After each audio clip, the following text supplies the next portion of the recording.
Magandang araw mga kaibigan. Bigyan natin ng reaction, opinion itong post ng philstar.com. Just in. Alleged bagman of Sara Duterte, Ramel Madriaga, says that Duterte did not finish the OBP confidential funds in just 11 days as was previously believed. The money was disposed in 24 hours. Wow naman. Talagang grabe, demolition job talaga laban kay VP Sara itong nangyayari. Kasi nung unang issue niyan is, bakit naubos nyo, na-clear nyo in 11 days? Okay, ako, naging unit commander ako. May mga matatanggap kaming pundo. Lalo na yung end of year na, December. Talagang mapipilitan kaming i-clear. Paano i-clear? Ayun, mag-submit ng clearing documents, mga resibo, whatsoever yan, i-submit. Kasi pag hindi namin ma-clear yung pondo na yon, yung pondo, kailangang ibabalik namin sa National Treasury. Kailangan ng aming unit. Kaya ako, nakasubok ako niyan. Gumagawa kami ng paraan, i-clear namin, mag-submit, kailang ang kwarta nandun pa rin. Gagamitin na namin. So, na-clear na namin, December na. Pagdating ng January, February, gagamitin na namin yun. At least cleared na. Nakaranas ako niyan. Kaya, naiintindihan ko yung kalagayan ni VP Sara kasi nangyari din yan sa akin as a commander. Itong ginawa kay VP Sara, patibong ito.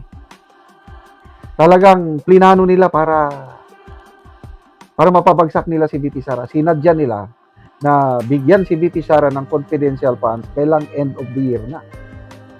Kaya yan, tuloy. May issue laban sa kanya. But then, matagal na yan hanggang ngayon, namamayagpag pa rin.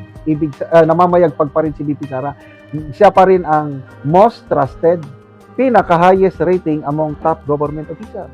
Anong ibig sabihin yan?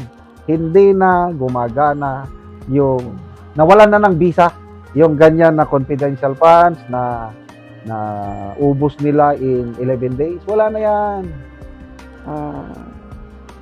Gas-gas na yan. Kaya ito, lalo nilang pinapasama si VP Sara dahil in 24 hours, inubos ni VP Sara yung confidential funds, 125. Sinong nagsasabi? Ramil Madriaga? Who is Ramil Madriaga? Yan ngayon. Itong mga anti-Duterte forces na ito, yung director, scriptwriter, kulang ng, I don't know how will I describe. Gumamit naman lang sila ng tao na sisira kay VP Sara. Pinili pa nila ang convicted na kidnap or ransom gang leader, Ramil Madriaga. Kaya, tuwan-tuwa ko kay Congressman Rufus Rodriguez nung magsalita siya na Madriaga is a polluted source. Naalarma ang Committee on Justice. Pinatanggal nila sa record nila yung statement na yun na polluted source. Kaya lang, magandang ituloy-tuloy nilang gamitin si Madriaga. I tell you. Ngayon, ginagamit na nila just to destroy the image, credibility of VP Sara. But to me, hindi na yung mag-i-effect. Gas-gas na. Kung plaka pa yan, gas-gas na. Ginagawa ng kamera is trial by publicity. Yan ang opinion ko. Sisirain nila. Kaya, 4 na trial dates, pangalawa na ngayon. May pangatlo, pang-4 pa. Marami pa silang ilalabas. May nabasa ako nun, pati daw si Trillanes magsasalita rin . Never mind, Trillanes pa naman. Sino pang maniniwala kay Trillanes? Yes, meron. Yung mga kakampi, yung mga hindi nag-iisip na Marcos loyal, hindi maniniwala kay Trillanes. Kaya lang, remember, yung mga critical thinker na mga Pilipinos, naninimbang yan. Hindi lahat na sinasabi sa mainstream, paniniwalaan. Do not insult the intelligence of Filipinos. Sa dami ng sources of information ngayon, pwede na lang cross-reference sa iba pang mga sources of information. Kaya hindi nyo. Sabi kasi ni Trillanes na naniniwala kami. Sabi ni Trillanes.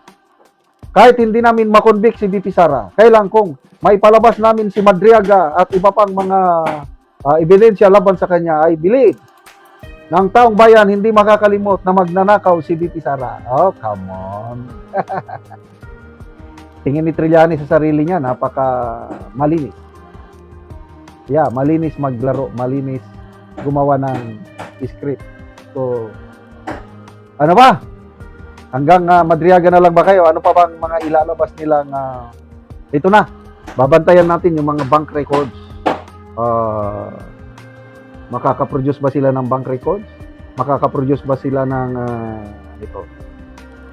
income tax return ni BP Sara?